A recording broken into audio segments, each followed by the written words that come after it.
ਤੇ ਉਧਰ ਲੱਗਦੇ ਹੱਥ ਗੱਲ ਕਰ ਲਈਏ 에ਅਰ ਚੀਫ ਮਾਰਸ਼ਲ ਦੀ, ਜਿਨ੍ਹਾਂ ਨੇ ਸਿਸਟਮ ਦੇ ਬਹਾਨੇ ਸਰਕਾਰ ਨੂੰ ਘੇਰਿਆ ਜੀ।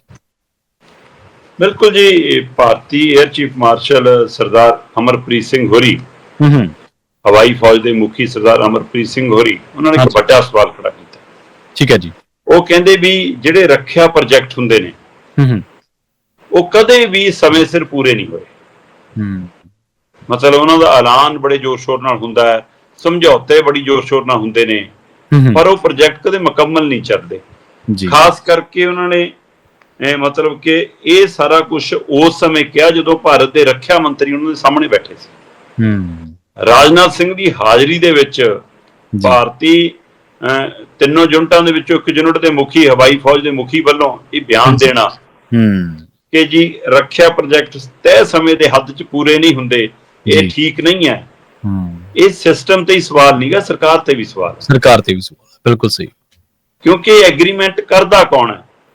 ਵਿਦੇਸ਼ੀ ਮੁਲਕਾਂ ਨਾਲ ਰੱਖਿਆ ਮੰਤਰਾਲਾ, ਭਾਰਤ ਸਰਕਾਰ, ਉਹ ਸਾਰਾ ਕੁਝ ਉਸ ਪੱਧਰ ਤੇ ਤੈਅ ਹੁੰਦਾ ਕਿ ਇੰਨੇ ਜਹਾਜ਼ ਲੈਣੇ ਆ ਜੀ, ਇੰਨੇ ਆ ਰਾਕਟ ਲੈਣੇ ਆ ਜੀ, ਇੰਨੀਆਂ ਮਿਜ਼ਾਈਲਾਂ ਲੈਣੀਆਂ ਜੀ, ਆਹ ਸਮਾਨ ਲੈਣਾ ਜੀ। ਕਹਿੰਦੇ ਕਿ ਜਦੋਂ ਸਮਝੌਤੇ ਹੋ ਰਹੇ ਹੁੰਦੇ ਆ, ਫਿਰ ਮਾਰਸ਼ਲ ਸਾਹਿਬ ਕਹਿੰਦੇ ਕਿ ਜਦੋਂ ਸਮਝੌਤੇ ਹੋ ਰਹੇ ਹੁੰਦੇ ਸਾਨੂੰ ਤਦ ਵੀ ਪਤਾ ਹੁੰਦਾ ਕਿ ਸਮੇਂ ਤੇ ਪੂਰੇ ਨਹੀਂ ਹੋਣੇ। ਸਹੀ ਹੈ, ਪਰ ਤਦ ਵੀ ਇਹ ਸਿਸਟਮ ਕਹਿੰਦੇ ਸਮਝੌਤੇ ਕਰ ਰਿਹਾ ਹੁੰਦਾ ਉਹਦੇ ਬਾਵਜੂਦ। ਹੁਣ ਇਹ ਪਹਿਲਾ ਮੌਕਾ ਨਹੀਂ ਹੈ ਜਦੋਂ ਉਹਨਾਂ ਨੇ ਏਦਾਂ ਸਵਾਲ ਖੜਾ ਕੀਤਾ ਹੋਵੇ ਜੀ।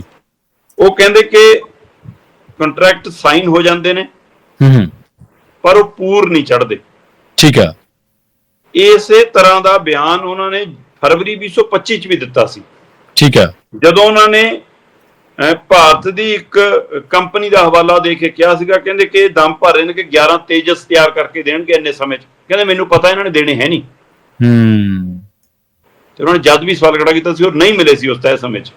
ਫਿਰ ਇਸੇ ਤਰ੍ਹਾਂ 9 ਮਾਰਚ ਨੂੰ ਉਹਨਾਂ ਨੇ ਅਮਰੀਕੀ ਰਾਸ਼ਟਰਪਤੀ ਵੱਲੋਂ F-35 ਦੀ ਜਦੋਂ ਆਫਰ ਕੀਤੀ ਗਈ ਤਦ ਇਸ ਸੰਬੰਧ ਵਿੱਚ ਉਹਨਾਂ ਨੇ ਕਿਹਾ ਸੀ ਜੀ, ਕਹਿੰਦਾ ਵੀ ਇਹ 5ਵੀਂ ਪੀੜ੍ਹੀ ਦੇ ਜਹਾਜ਼ ਨੇ ਜਿਹੜੇ ਆਪਾਂ ਲੈਣੇ ਆ।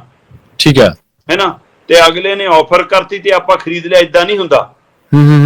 ਉਹਦੀ ਤਕਨੀਕ, ਉਹਦਾ ਮਾਰ, ਉਹਦੀ ਪ੍ਰਕਿਰਿਆ, ਆਪਣੇ ਮੌਸਮ ਦੇ ਹਿਸਾਬ ਨਾਲ, ਉਰੇ ਦੀ ਸਥਿਤੀ ਦੇ ਹਿਸਾਬ ਨਾਲ, ਉਰੇ ਸੰਸਾਧਨਾਂ ਨਾਲ ਆਪਾਂ ਸਾਰੀਆਂ ਕੁਝ ਬਾਚਣਾ ਹੁੰਦਾ।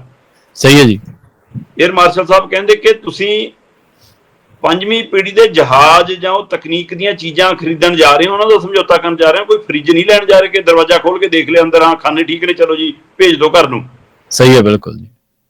ਤੇ ਇਸ ਲਈ ਉਹ ਸਮੇਂ-ਸਮੇਂ ਜਦੋਂ ਇਹ ਬਿਆਨ ਖੜੇ ਕਰਦੇ ਰਹੇ ਨੇ, ਇਹਦਾ ਮਤਲਬ ਇਹ ਜਿਗਰਾ ਚਾਹੀਦਾ, ਇਹ ਦਲੇਰੀ ਚਾਹੀਦੀ ਹੈ। ਹੁਣ ਕੁਝ ਧਿਰਾਂ ਇਹਦੇ ਵਿੱਚੋਂ ਇਹ ਕੱਢਣ ਨੂੰ ਫਿਰਦੀਆਂ ਨੇ, ਕਹਿੰਦੇ ਵੀ ਕਿਤੇ ਇਹ ਤਾਂ ਨਹੀਂਗਾ ਕਿ ਬੀਜੇਪੀ ਦੇ ਅੰਦਰ ਧੜੇ ਨੇ, ਇੱਕ RSS ਵਾਲਾ ਧੜਾ ਹੈ ਜੀ, ਇੱਕ ਮੋਦੀ ਵਾਲਾ ਧੜਾ ਹੈ ਜੀ, ਇੱਕ ਮੋਦੀ ਖੇਮੇ ਦੇ ਅੰਦਰ ਇੱਕ ਹੋਰ ਖੇਮਾ ਹੈ ਜੀ, ਕਿ ਜੇ ਰਾਜਨਾਥ ਦੇ ਸਾਹਮਣੇ ਬੈਠ ਕੇ ਬੋਲ ਰਹੇ ਨੇ, ਕਿਤੇ ਇਹ ਤਾਂ ਨਹੀਂ ਕਿ ਮੋਦੀ ਦੇ ਉਲਟ ਵਾਲੇ ਖੇਮੇ ਨੂੰ ਫਿਰ ਕੁਝ ਲੱਗੀ ਹੋਵੇ ਕਿ ਅੰਦਰ ਕੋਈ ਮਾੜੀ ਜਿਹੀ ਚੰਗਿਆਰੀ ਵਾਲ ਕੇ ਦੇਖ ਲਓ, ਇੱਧਰੋਂ ਤਾਂ ਨਹੀਂ। ਜਿਹੜਾ ਬੰਦਾ ਸਿਸਟਮ ਤੇ ਐਡਾ ਬੜਾ ਸਵਾਲ ਖੜਾ ਕਰ ਸਕਦਾ ਹੈ, ਉਹ ਕਿਸੇ ਦੇ ਇਸ਼ਾਰਿਆਂ ਤੇ ਚੱਲਣ ਜੋਗਾ ਨਹੀਂ ਹੁੰਦਾ। ਫਿਰ ਨਹੀਂ ਹੁੰਦਾ, ਉਹਦੇ 'ਚ ਆਪਣਾ ਦਮ, ਆਪਣੀ ਸ਼ਕਤੀ ਹੁੰਦੀ ਹੈ।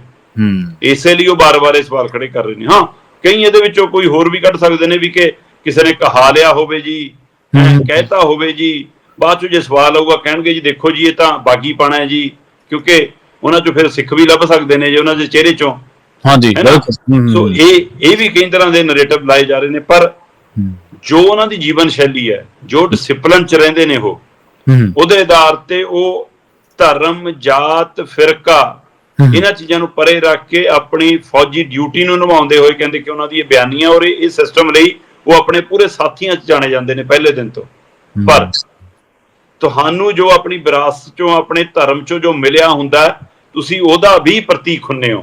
ਤੁਸੀਂ ਉਹਨੂੰ ਪਰੇ ਕਰਕੇ, ਦਰਕਨਾਰ ਕਰਕੇ ਨਹੀਂ ਤੁਰ ਸਕਦੇ। ਇਹ ਤੁਹਾਨੂੰ ਤੁਹਾਡੇ ਵਿਰਸੇ ਚੋਂ ਮਿਲਿਆ, ਤਾਂ ਹੀ ਤੁਸੀਂ ਗਲਤ ਦੇ ਖਿਲਾਫ ਆਵਾਜ਼ ਚੁੱਕ ਰਹੇ ਹੋ। ਇਸ ਲਈ ਇਹਨੂੰ ਇਸ ਨੁਕਤੇ ਨਿਗਾਹ ਤੋਂ ਦੇਖਿਆ ਵੀ ਜਾਣਾ ਚਾਹੀਦਾ।